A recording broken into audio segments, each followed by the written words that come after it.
Hi everyone, Marla Miller from marlamiller.com presenting our 110th quick query critique.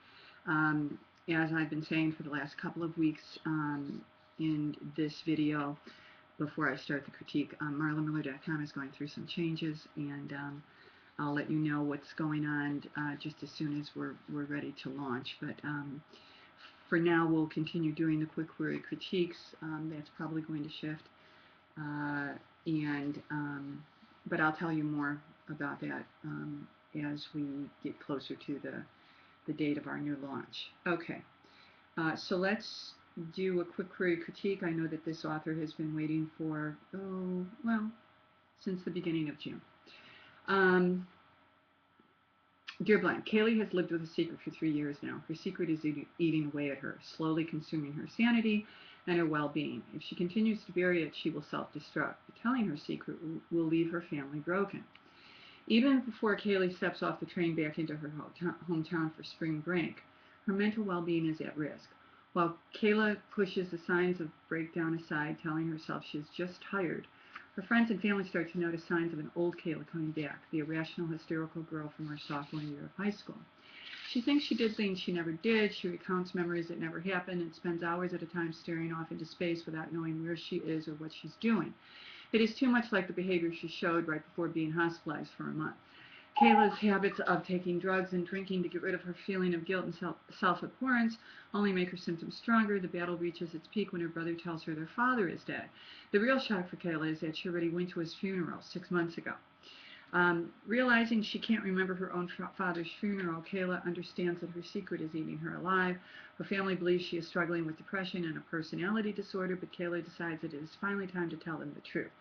With the man who did this to her now dead, Kayla innocently believes that her family will give her the love and support she needs to pull through and have a normal life. Unfortunately, her family rejects her truth as another fantasy, and Kayla is told to never come back. Rejection now thrown on top of the pain of her father's sexual abuse, Kayla now faces her final struggle: dig out of this hole or die. While the will to cut the pain away with a knife is so strong she eventually tries, it is ultimately kindness and love in an unfamiliar place that convinces her that it is possible to live without the weight of shame and rejection she feels. The Rights of a Western Girl focuses on the reality that sexual abuse survivors live through: the pain, the rejection, the guilt, the self-condemnation. Most never tell the truth to anyone and then must find a way to live as a normal adult. While many get through it, some turn to drugs, alcohol, or self-inflicted abuse to help alleviate the pain. The Rights of the Western Girl pulls the reader into the inner struggle that a survivor has and shows the reader just how deep and dark the pain really is, but it also shows a light at the end of the tunnel of self-reconciliation and a hope to be able to get rid of the burden of being a victim once and for all. The Rights of a Western Girl is 80,000 words, finished novel. The manuscript is available upon request. Thank you for your time. Okay, so what do I think of The Rights of the Western Girl? Well, first of all, the title of this novel didn't even appear until the second to the last paragraph. So I always encourage writers to believe that title through the story, and so get it up top. So that's suggestion number one. Number two, this is a heavily written about topic. It's mostly done in memoir. It is also done through self-help. I'm quite sure that it's done in novels, although I can't recall any.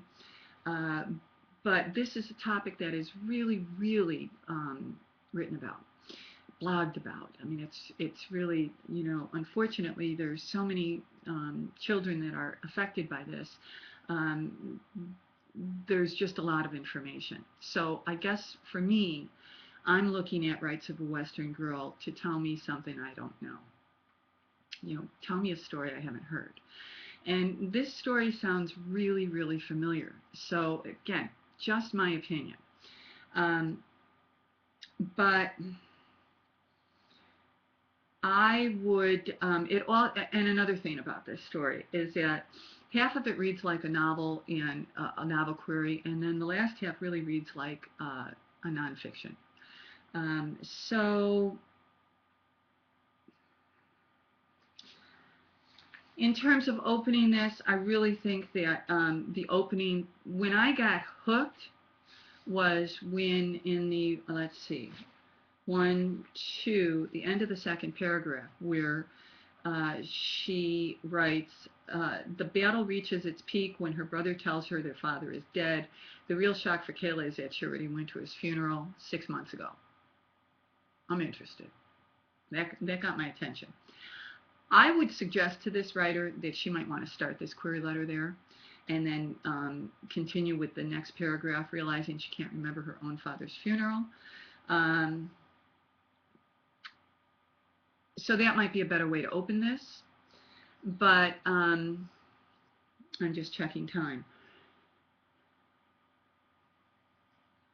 I think that this story, that this query letter reads like a lot of query letters about sexual abuse read.